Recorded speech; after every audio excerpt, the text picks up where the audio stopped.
Good afternoon, everyone. I'm so excited to be here in Portugal, Lisbon, and I have my dear friend Blaine Bartlett as well with us here on Office Hours. And we're going to start off. It's very rare since Ricky Henderson to have such a big leadoff hitter, but I had to do it. And Mike Evans is in the house, founder of GrubHub, founder and CEO of Fixer, and he's the new Les Brown. Did you know that, Blaine? He's the new Les Brown. He has a book. No, I didn't. No. Where did Les go? Does he know about this? Well, yeah, so Les Brown talks about being hungry. Hungry. Yeah. Everybody's plenty hungry, but Mike's book's much more relevant in my life because it's probably my greatest interference, especially in my marriage and as a father. I'm the king of hangry. I gotta be hangry. And he has a hangry journey for a startup and just a great storyteller, great lessons, and the best way to learn that is through storytelling. Welcome to Office Hours, Mike. Thanks for having me. Appreciate it. Yeah, well, I appreciate you. And you've also made me an extraordinary father with your founding of GrubHub because, once my son got old enough to order food, I don't even have to worry about after practice meals anymore. They're sitting on my doorstep sometimes, whether I'm home or not. It's wonderful. So thank you for that as well. Yeah, and in my house, anytime that I order GrubHub, I claim that it's the same as I cooked since I made the app. So I feel you. I feel the same way. It's been a big help in my life too. Hey, I'm sitting up here on an island and I don't have access to it. Yeah, you got to have a helicopter bring you some GrubHub. They don't have that yet, but they will for the. There are some towns in Alaska where like they actually fly GrubHub orders. Like that's a real thing. Wow. For real. Well, I think once they get the whole drone delivery down, they'll be out at Woodby Island in a minute. It'll be wonderful. So yeah, it's good. We'll have that about the same time as we have lightsabers. So I'm pretty excited about getting them. Well, I know I got Steve Ballmer's my neighbor next door here. So, I mean, yeah, you bring that in, I know Steve's going to love it.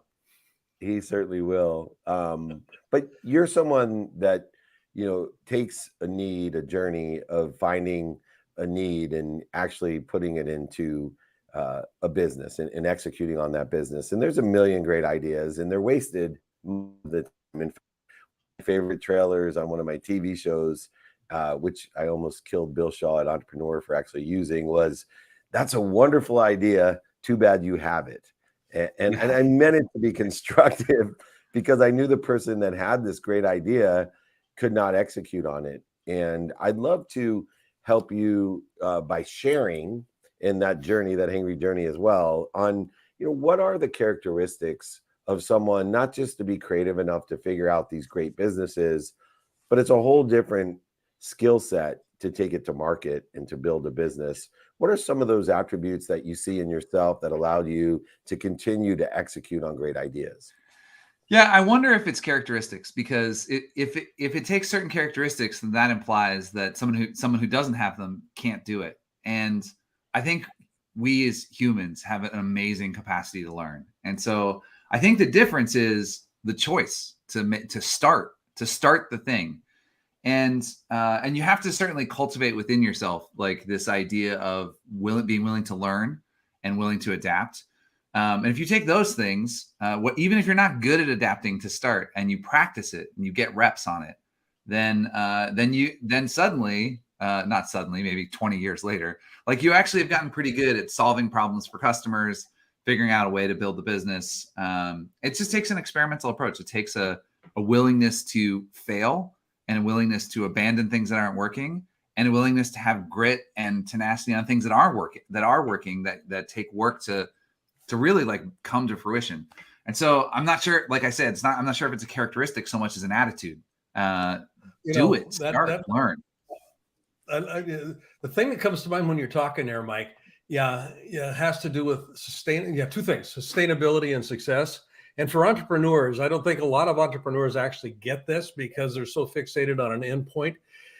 For me, the idea of sustainable success is really about developing the capacity to continuously start over. And that is the world of the entrepreneur. And to take it from ideation all the way through to an IPO, I got to guess you started over a bunch of times.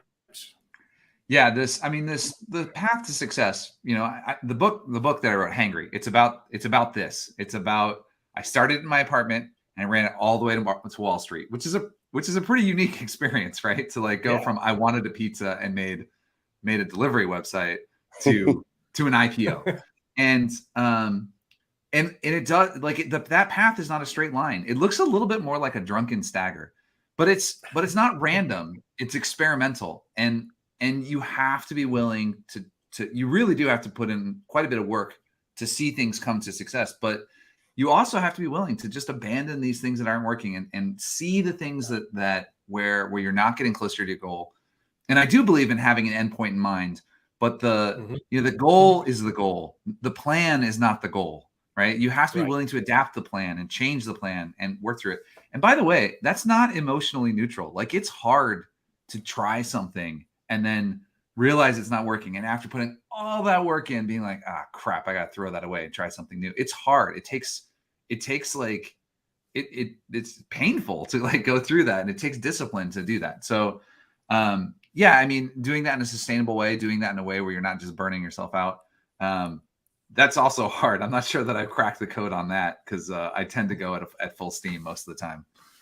Which I love. Yeah. And you can go full steam while you're at ease. And it's interesting because in the book Hangry, you actually, within the context of this open-minded, open-hearted, and open-handed lesson learning journey, by just, really living at a trajectory of what you think you want in a drunken stagger, as you mentioned, you actually created a framework, though, which I thought was very unique, that you allow for the flexibility of our own humility of being ignorant, but still there is a path, and you created a framework that is step by step, that not only continues to move you forward, but allows you to have kind of bumpers on the bowling alley so that you don't go too far outside when you're in the drunken stagger, but you still remain on the trajectory where your purpose is greater than your pain. What are some of the key steps or framework that you've created in the book that can help any entrepreneur stagger the way to an IPO? Yeah, I mean, the first step is knowing where you're headed. The first step is being intentional about success. And success is a bigger concept than just a goal. It's 20 years of accumulated goals. And the first step is rejecting the idea that anybody else gets to define that for you, right? If people say you're a success because you made a lot of money, or you're a success because you had an IPO, which people say to me, those aren't the reasons I think I'm successful. The reason I think I'm successful is I created a business that helped 80,000 independent restaurants compete with big chains. And like, that was how I defined success for myself. And so, like, being intentional about that and being thoughtful about that, it goes a long way, right? So if you start there, then you can measure your progress against, am I getting closer to it with these activities and the energy and the tasks and the goals and the relationship, all the things that you do every day to run a business and your life, right? You can kind of evaluate whether or not you're getting closer or not. And as you do that, that's helpful because if you're not, you really do have to stop working on those things. And if you are, then you need to double down, even if it's hard, right? And so that's the thing I talked about. The challenging part is, like, it can be hard to judge, right? This is one of the paradoxes. It's probably the primary paradox of, like, being an entrepreneur. You have to have enough arrogance to be able to say, I'm going to change the world because I know better, which is an inherently arrogant thing to say. But then you have enough, need to have enough humility to be like, oh, I'm wrong about X or Y or Z, and I need to change my behavior, and I need to grow and learn and become a better version of myself to bring this to reality. Those two things don't play nice together. They that's like two hangry cats, just sort of like going like. But you need both. You need both arrogance and humility to create a startup. Arrogance is easy. It's easy to get that. Humility is harder. Great truths are born out of paradox, and that's exactly what you've just described. The great truth is there is a paradox in being able to do this. And when David and I first started doing this particular version of Office Hours, we used to call it the soul of business version of Office Hours. And what you're talking about, it has to do, and I'm going to bounce this off you and get your take on this. For me, the purpose of business isn't to make money. The purpose of business is to enhance the possibility of thriving on this planet. And when you talk about you made it possible for 80,000 restaurants to compete with the big guys, you made it possible for them to thrive in a way that they never thought possible before. So when you think about the purpose of business being to enable the possibility of thriving, where does GrubHub fit into that schema? I mean, I think that's super interesting to hear you say that, because I literally have said, like, on to like the Wall Street Journal, to other entities, like, the purpose of business is not to make money. The purpose of business is to create value for customers, which is different from what you said. The first part's the same. The second part's a little different. But actually, businesses are huge levers for social change, whether or not you want them to be levers for social change. They are. And so if you're not intentional about it, if you're not thinking about the way in which that happens, then it happens by accident. And that's horrible, right? Because that can be very damaging to people, to societies, to communities. If the collateral damage of what you're doing to create value for customers isn't good, and I think we've moved past the point where profit at all costs, even the cost to our planet or to our children, is like, that's not acceptable anymore. And more leaders just believe that as an axiomatic truth. And so it's a natural progression to go from there to, okay, so what is it? What is the change I want to see in the world? What is the thing that I want my business to do? And for me, that was in helping independent restaurants, right? There was another benefit, which was GrubHub's not just for, like, people being lazy, right? Like, there were people who were recovering from medical operations. We had one person who placed an order for his wife on an anniversary when he was stationed in Afghanistan, and convenience can actually be more than just convenience. It can be actually really life-changing for some people. And so, like, the value we were creating, and the company to some degree is continuing to create, I find that really, that's what gets me excited to get up and do it. And that's my new company, Fixer, which is an on-demand handy person business, where we employ people full-time, but we train them from scratch. We're creating a gender-inclusive path into the trades.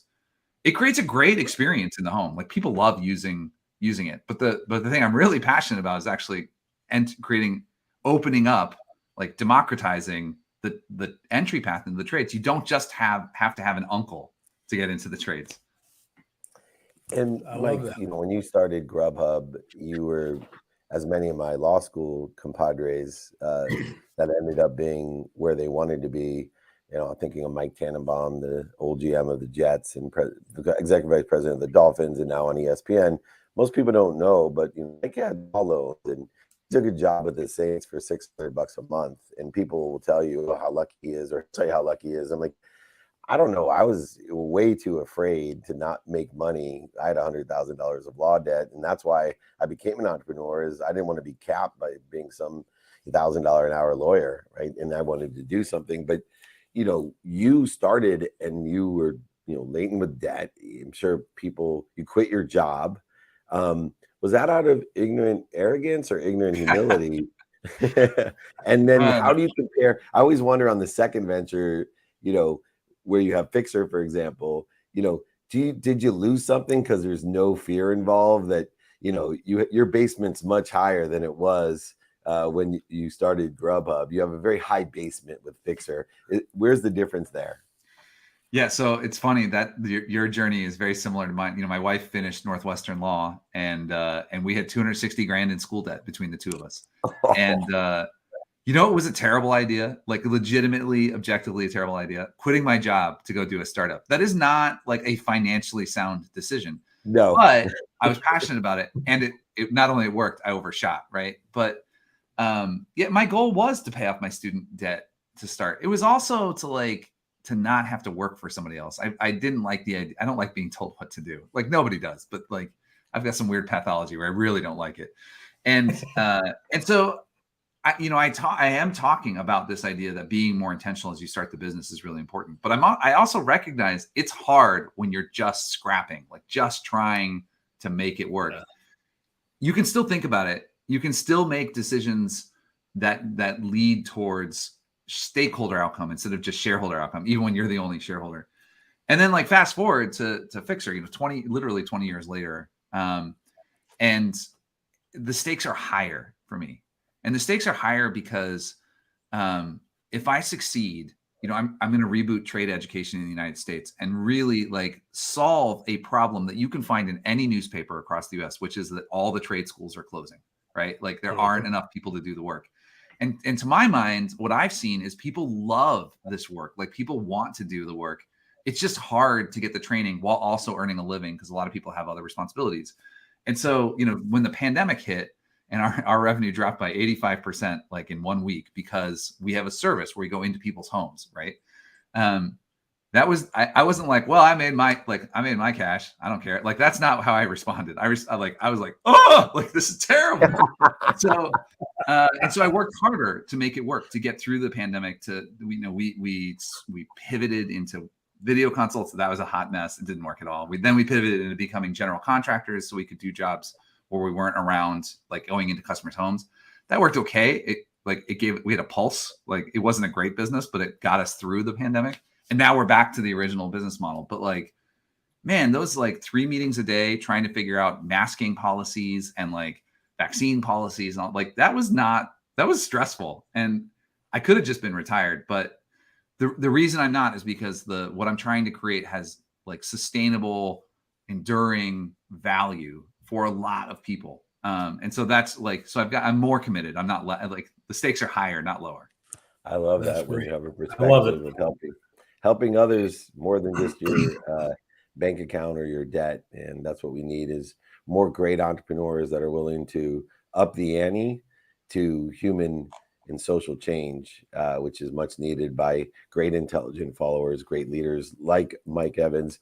If you haven't, you got to read the book Hangry. And like I said, he's the new Les Brown, GrubHub's founder of and CEO of Fixer. Thank you, Mike. Please come back and join us. We have other shows. We'd love to have you on. Your wisdom will also help all of us, and your humility and humor aren't so bad either. So thanks for joining us. Hey, thanks. Appreciate it. Yeah. It's great being Great having you on the show, Mike. Good. It was awesome. I love the reaction. Whoa! I was like, I know that feeling.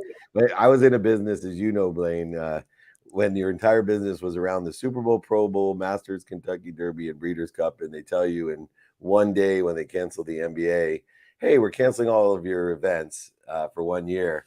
That was my reaction. Whoa. Okay. Exactly. Well, we keep going on. That's when I called my mentor at learn.blainebartlett.com/LMM. I called my mentor and I said, oh my God, it's all out of control. And he said, no, it's not. You're still in control of the exact same thing you were in control of yesterday, which is your mindset, your heart set, and your hand set, Dave. Let's focus in on what you are in control of and let other people worry about what they're not in control of, which I thought was genius. And so I look here, Anya is in the house. Anya Chang, founder and CEO. Oh, no, I guess John is here. Okay. Matt said yes, different order. Yeah. So We're bouncing around. Surprise. Hey, John. Anya, you look so different than last time I saw you. Anya's great. I think it was like this morning or yesterday morning. I forget what morning I just saw you, Anya. It's really weird. John Papala is here, CEO and founder of Emergent Order Foundation. And he has a great podcast. Both Blaine and I's number one job is being a dad. And I don't think, either of us would argue or prioritize other than our health. And I think the only reason our health is our priority over being a dad is that we can't be a dad unless we're healthy. So it's amazing, the podcast, Dad Saves America, which is just everyone that is a father or a mother should be listening and watching. So, John, it's interesting with all the podcasts out there in the background that you have, that you chose to focus in on how dads can save our country.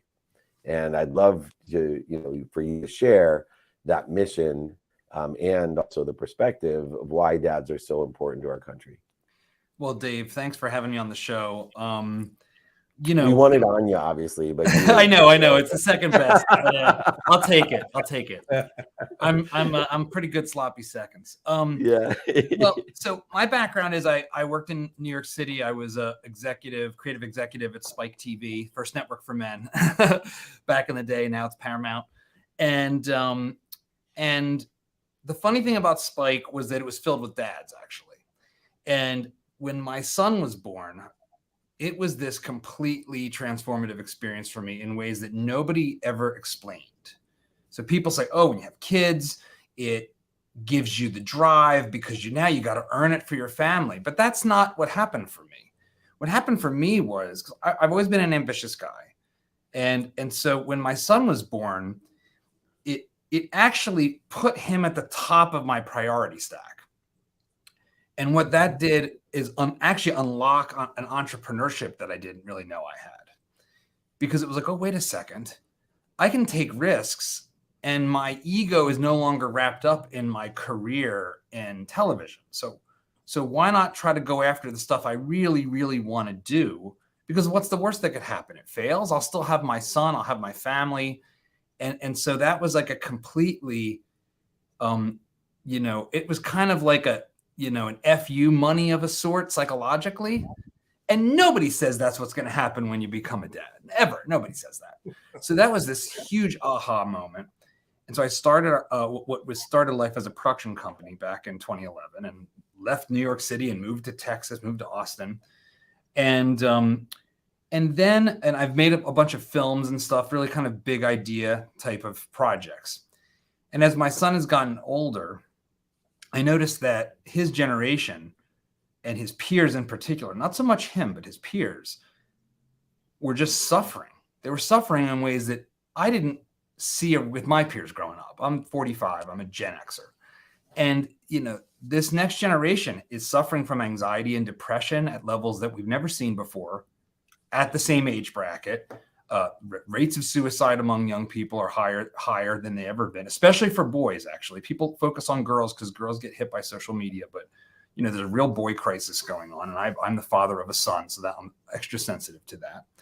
And so I started work on another documentary about this. I was partly drawing on the work of Jonathan Haidt and the coddling of the American mind, and partly, teaming up with Lenore Skenazy and sort of free range parenting.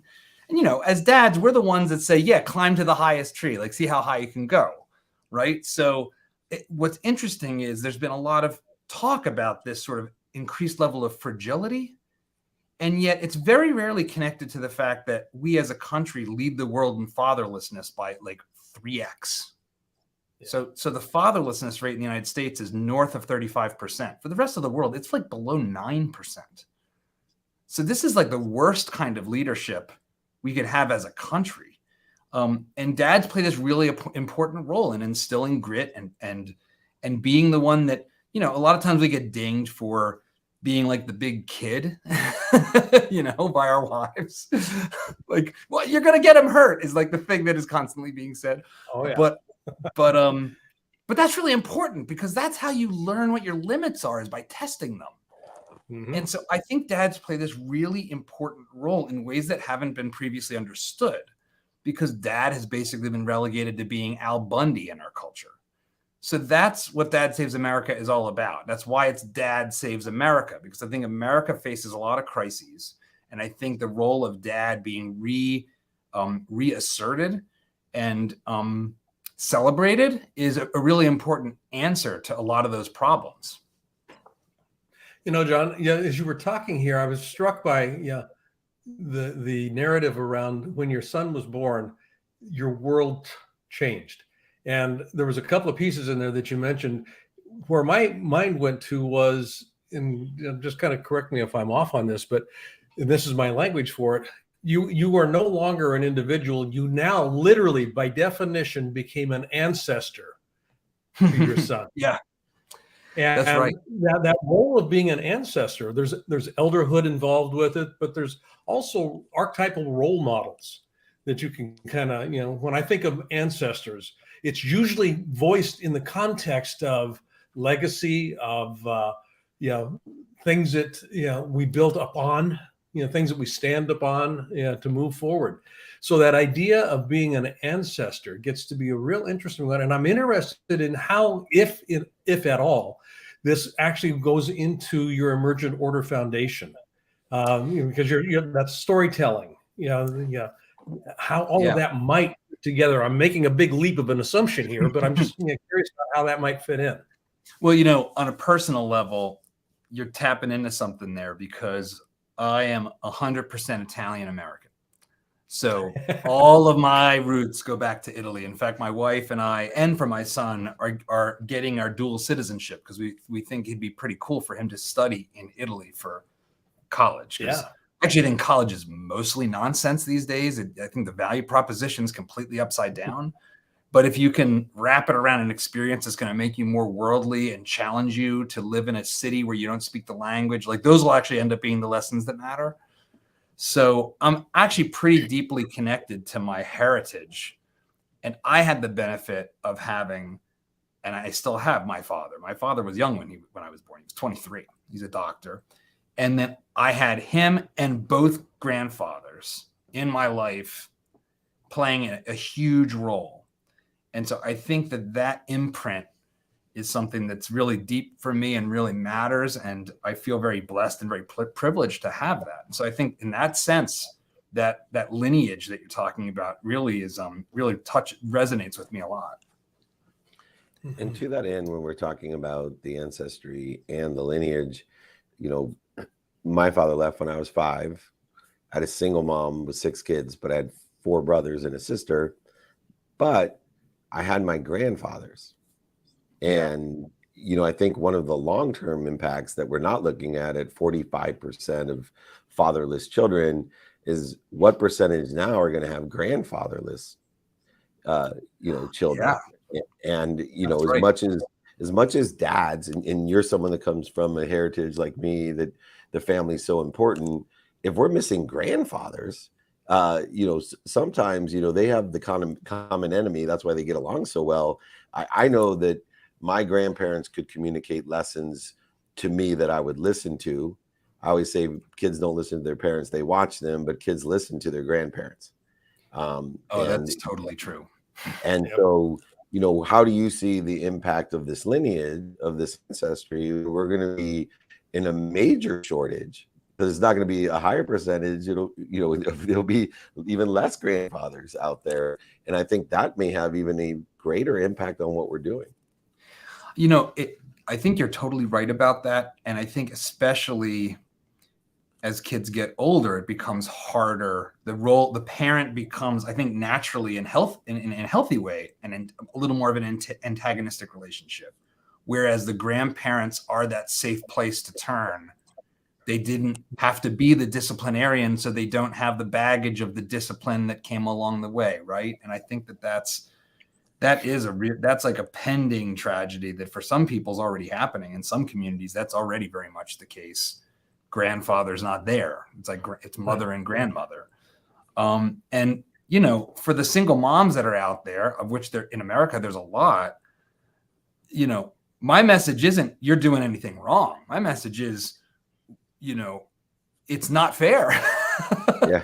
It's not fair to be left doing it by yourself. And I think, and what's funny is our audience, we're just getting started. We started this year in February, and 45% of our audience is women, based on the YouTube analytics and whatnot. And we get a lot of vocal sort of comments and emails from women who are saying, yes, thank you for getting out there and saying, not just saying dads matter, but talking about big issues through the lens of being a dad and what dads can do. And that's another part of what I think we're trying to do is see the world through the dad lens, because a lot of what we're talking about are big picture topics about whether it's how to be entrepreneurial or have a growth mindset or how to navigate some of the issues we face. I think that we have a lot of fear in this society, and we have a lot of institutions. I call it the fear industrial complex, that have recognized, our reptilian brain reacts to fear and can take action on the basis of fear. And I think that this is this new skill that we have to develop, and that I think dads play a big role in, of recognizing that fear-based decision-making is really unhealthy. It doesn't lead you to good outcomes for yourself or your community or your country.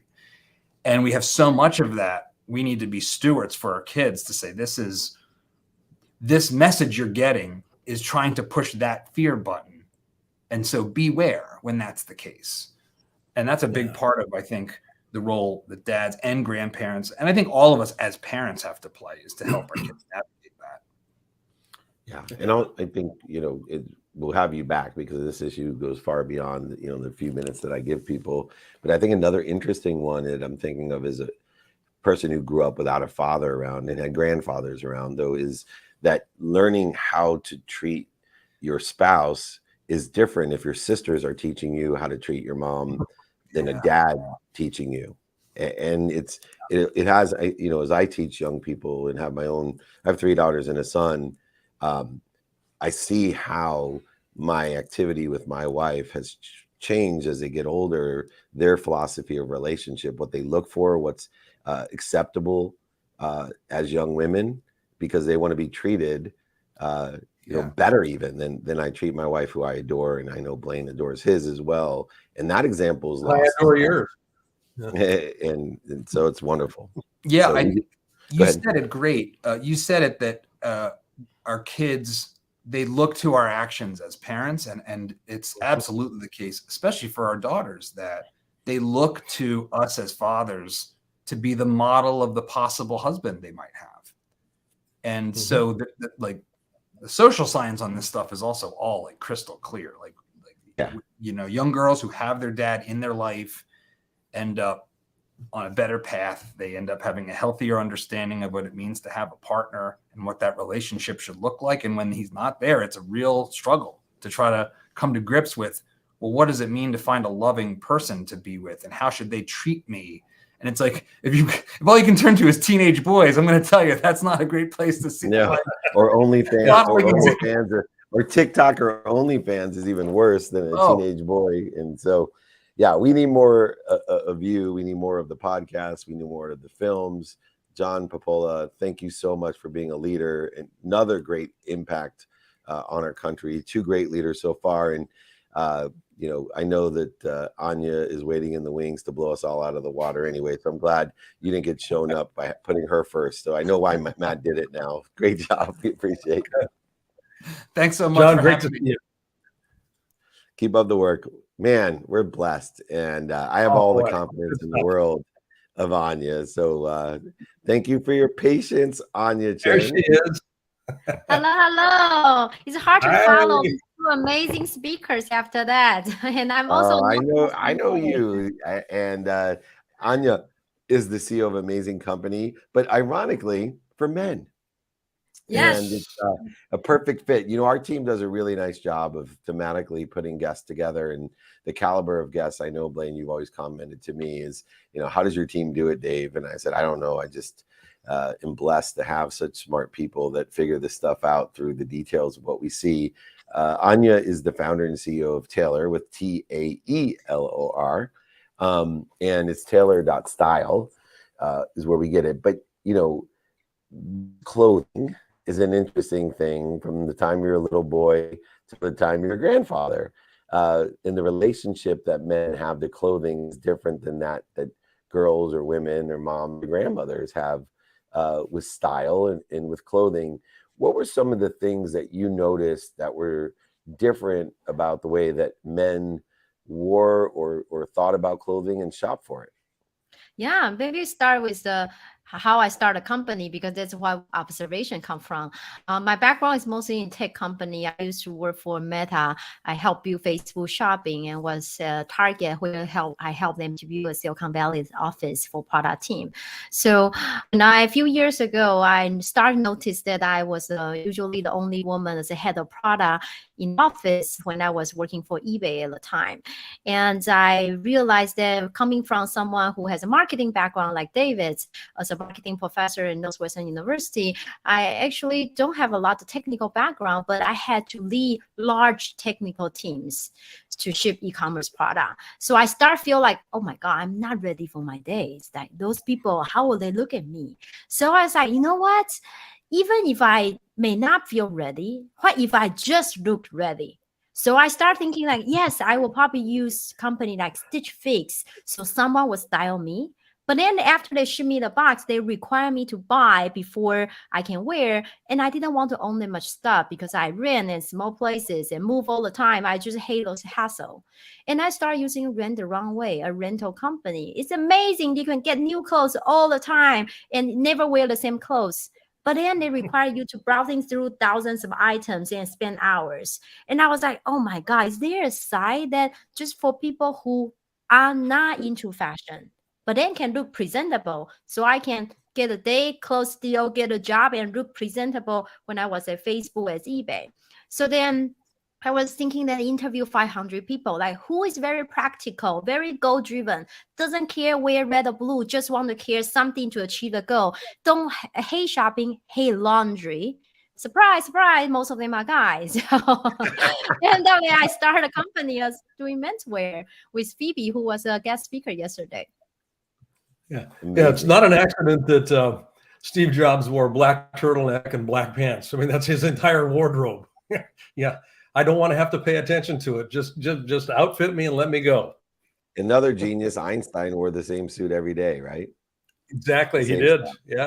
Yeah, we see a lot of this was happen. It's actually start changing a little bit in Silicon Valley. Even like Mark wear the same stuff, but you will see that actually he wears something actually premium European brands, and he start to pair very stylish shoes as well. I think a lot nowadays, a lot of people were thinking that, hey, I want to looks a little bit differently than what I wear the same thing again and again. But people are also very sustainable. People thinking like, hey, I only wear 20% of what I have in my closet. The 80% that just looking there and it's already gain weight or lose weight after pandemic, so cannot no longer wear, but feel bad about throwing them away. So the share economy concept and can look good without buying stuff become a lot more attractive for the younger generation.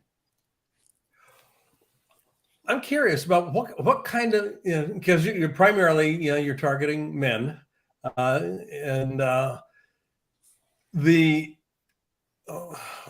reticence, I guess, to buy, to rent clothes. Renting clothes is not something that I would think of doing. And presented with the option, I'd kind of go, really? And so how did you get over that initial hurdle? Because you were quite successful.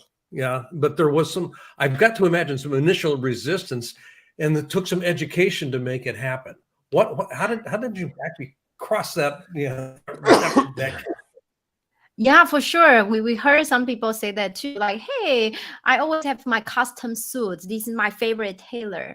But in the women's rental space has been there for 10 years. We have few IPO companies, and nowadays people, the Japanese show Tidying Up become really popular. The minimalism, and also a lot of people sell their whole perceptions. They just want to be more support the minimalism. So we get a lot of customer actually proactively reach out to us because they were inspired by their female counterpart, and then they usually being triggered by certain points like, hey, I gained weight, but now I have to back to office to see my boss and realize nothing fit anymore, or vacations coming, holidays coming. And sometimes people, when they travel, they hate to bring the dirty clothes home. So then in our case, you rent the clothes, you have a return envelope, you put it in, and then you ship it back at a hotel. Then when you got home, no more laundry, no more shopping. Okay, so sign me up. Sign me up. You got me right there. That was the hook. People hate laundry, surprise, surprise. People are like, yeah, no laundry. Yes, I'm in. Yeah, and your clothes always look good is another thing that we look for, and it's so interesting. Now, you've also implemented some great technology in order to facilitate the better quality of choices, a simpler UI, because nobody likes to wait more than a man. And if anyone's taken me shopping, they know that I'm in and out at best. Even on the internet, when I'm buying things, I'm in and out. What are some of the capabilities of the technology that allow for the benefit of finding something fast that fits? Yeah, I think some benefit, like coming from a tech company backgrounds, it's a lot of information we have, and on the one hand is to support the customer experience, right? So from the day that you sign up, you tell us a little bit your preference and goal. Like, is it dating clothes, or is it close the deal clothes? Is it get on David's shows clothes? And then after we give you some recommendation from our stylists and algorithms, you give us some feedback. Just like your Netflix, you're like, okay, I love this. And then you keep watching. And then now all of my Netflix is Korean dramas and romantic comedies now. So we know more and more about the customer. But I think that the technology can apply way more than just a consumer, but also helping transform the industry. So when my time work at Target and Sears, we really don't know what happened after people buy those clothes. Yeah, they return, but do you know it's because they don't like it or because they find better price or what, right? And yes, they bought it, but do they like it? They only wear once, or after they wash 20 times, it's still good? We have no clue. And that's where you see that in the past, people use fast fashion because they need to know the information really quickly. And inventory management is such an important topic for retailers. But instead of having that with rental, in 2 weeks, we know customers' preference, and it's true preference. Like how you decide what to watch on Netflix, right? You didn't watch because it's $10 off. You watch because you truly like it. You pay a monthly fee already. So whatever you rent is what you truly do like. So with this unique and really true preference, I do think that we can help to transform the brand and also the retail industry, getting more accurate data, reduce the inventory, and reduce those waste. Wow. Yeah, that's great. The sustainability is huge. Do you know the number? Just sorry to interrupt, Blaine. You know how many clothes go into landfill, and then the surplus, even from the manufacturers, go into landfills that never get used as well. Is there a number that of things that go into the earth? Some research shows that 70% of clothes people buy end up in the landfill. And then research shows that 20 people only wear 20% of what you buy. So we tend to wear the same thing again, even though with a full class of stuff, somehow we just cannot find the one to wear. And so unfortunately, just a lot of waste. And people start realize that after pandemic, you're at home, it's like, oh my God, my home is actually small because I stay home all the time. Now, like, look at those clutter. And realize that they want a slightly different lifestyle. You're so adorable. But anyway, Blaine, you have a quick question?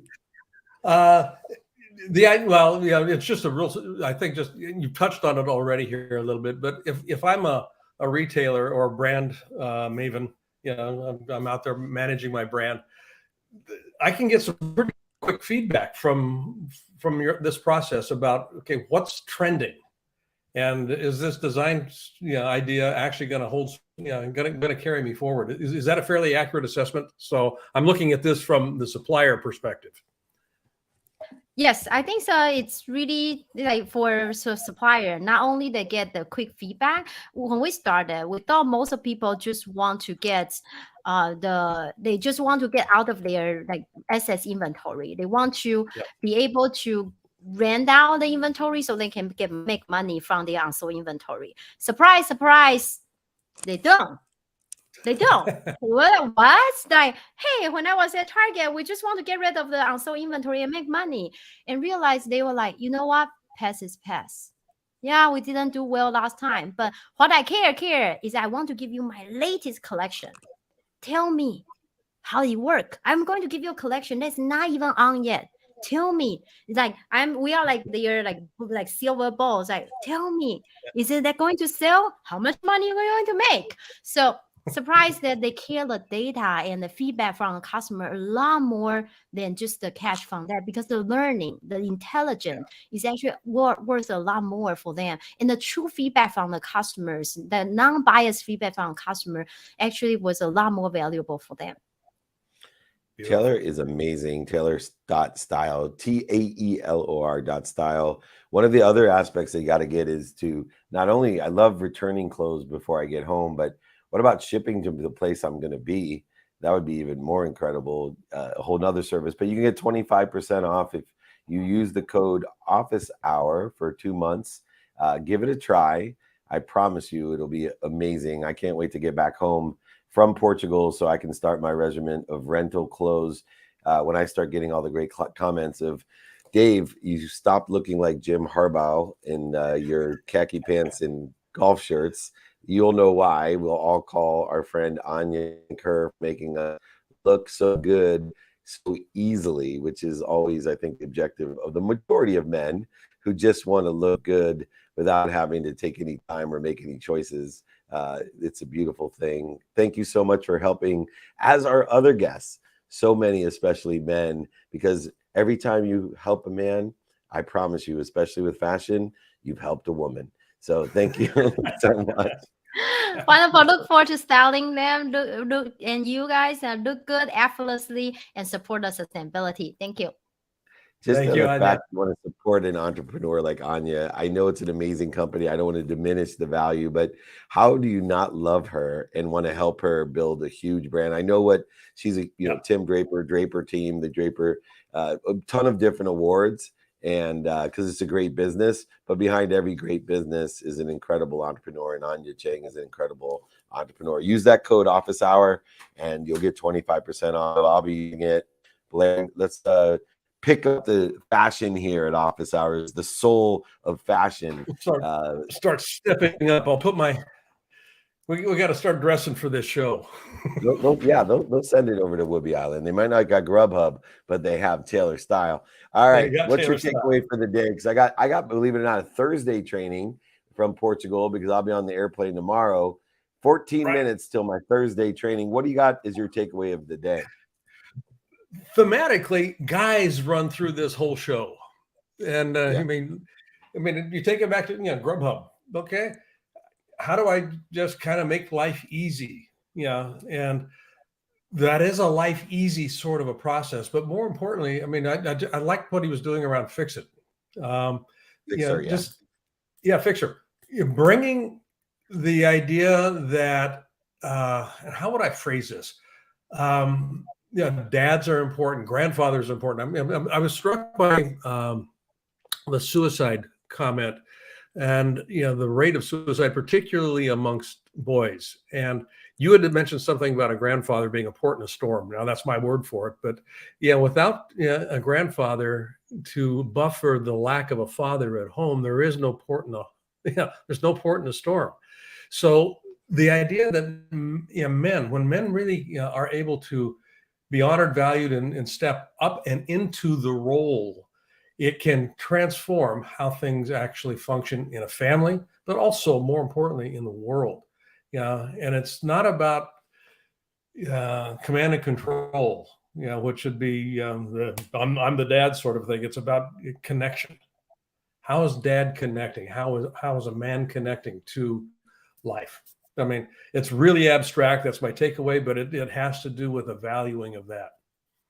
No, I believe, that to be really aligned with what the show is about today. And, it's just interesting because my takeaway was moving back and forth, kind of like the drunken steps that you take to build a business. But through the convergence of the nonconformity, in the end, I think all of our guests showed the oneness of men and women, and that we look to appreciate the complementary, coordinated, and collaboration of men and women, which is something that you teach in business, Blaine.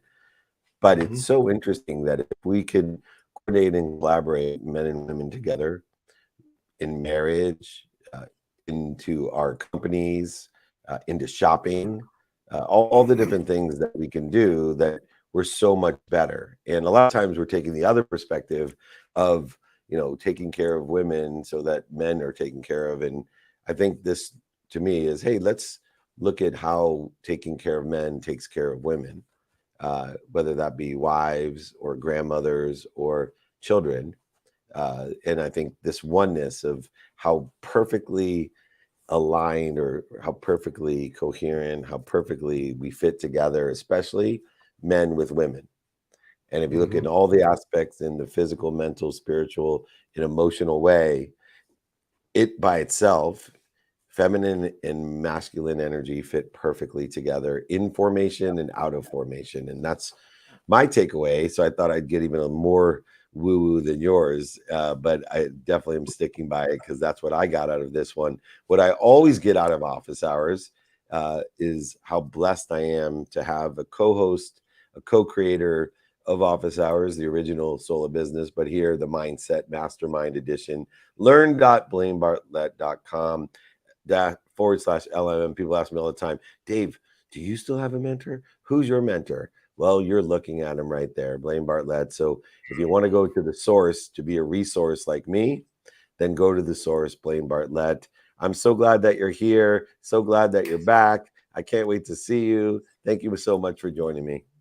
Oh, absolutely. Have a great training in about 10 minutes now. So enjoy yourself, and I'll see you when you get back from Portugal, buddy. You got it, my friend. Everybody, thank Blaine Bartlett for joining us. Thank you. See you in 10 minutes, as Blaine said, at the Thursday edition of Friday Free Training that I've been doing for over 23 years, over 70,000 people registered. Remember, most importantly, be more interested than interesting.